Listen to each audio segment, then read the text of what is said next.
Bienvenue dans cette séquence focalisée sur la cage thoracique.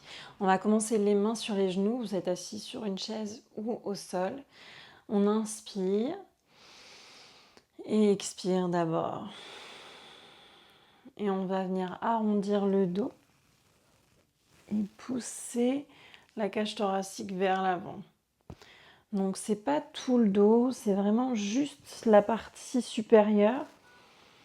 On a les côtes ici. Donc on ne fait pas un grand mouvement vers l'arrière, mais juste pour pousser les côtes, les omoplates vers le mur derrière. Et on tire vers l'avant. Et on continue ce mouvement en inspirant et expirant.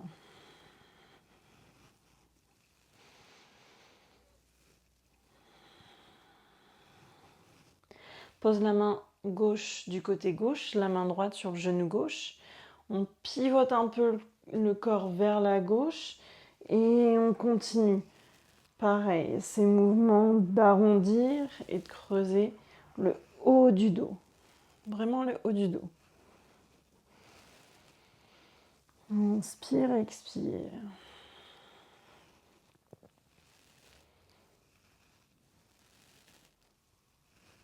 Et on va venir amener la main gauche sur le genou droit, main droite du côté droit. On inspire, on expire pareil par le nez et on continue ces mouvements d'arrondir le dos et de creuser le haut du dos, pas jusqu'en bas.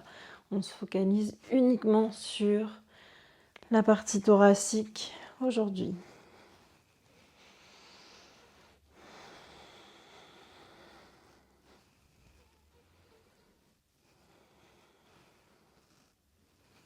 Et reviens au milieu. Main droite du côté droit, main gauche en haut. Inspire. Expire, flexion latérale sans pivoter le buste vers la droite. On reste l'épaule gauche bien ouverte ici. Les deux fesses au sol. Et à nouveau, nos mouvements de colonne vertébrale. Arrondi et arche. Creuse le haut du dos. Inspire, expire. Et vous allez voir que petit à petit, naturellement, vous revenez ici. Donc on essaye de garder la flexion sur le côté droit. Et relâche, main gauche au sol, bras droit là-haut. Flexion latérale du côté gauche. On garde bien les deux fesses au sol. Et on y va avec nos mouvements de cage thoracique. Inspire, expire.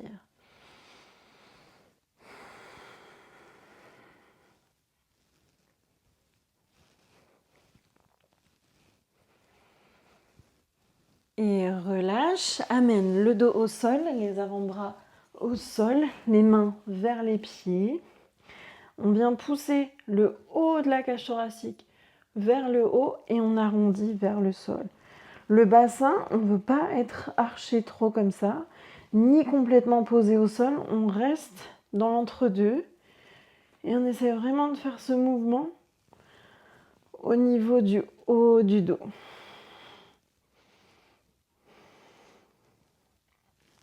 Pour 5, 4, 3, 2 et 1.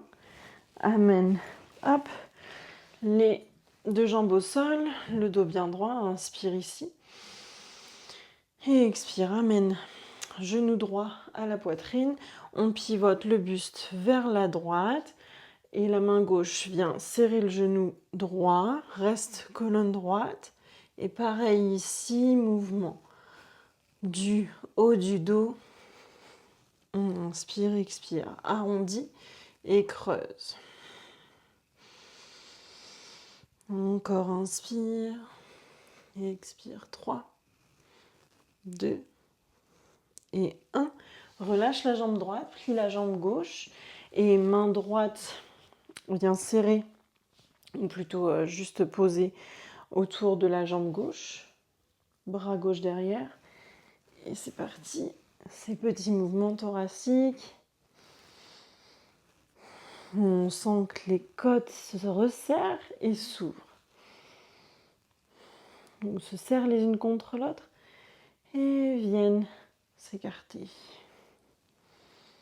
3, 2, 1.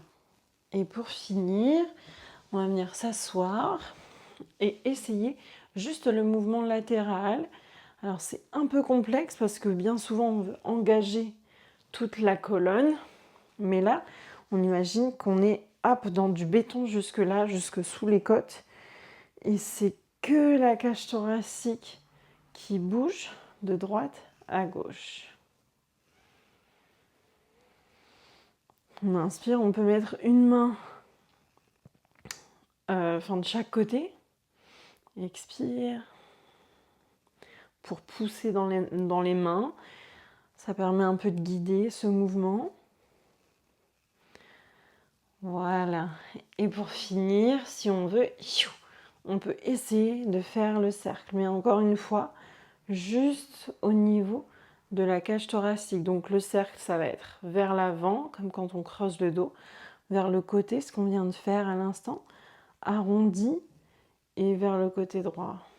Et on joint les 4 points pour faire un cercle. Attention, on n'engage pas toute la colonne. C'est pas le grand cercle comme ça qui engage les lombaires. C'est vraiment juste ici, la cage thoracique. Et c'est difficile parce qu'automatiquement les lombaires vont bouger aussi. Mais se concentrer pour isoler ce mouvement, c'est hyper bénéfique. Et relâche. Voilà, c'est tout pour aujourd'hui. Merci beaucoup.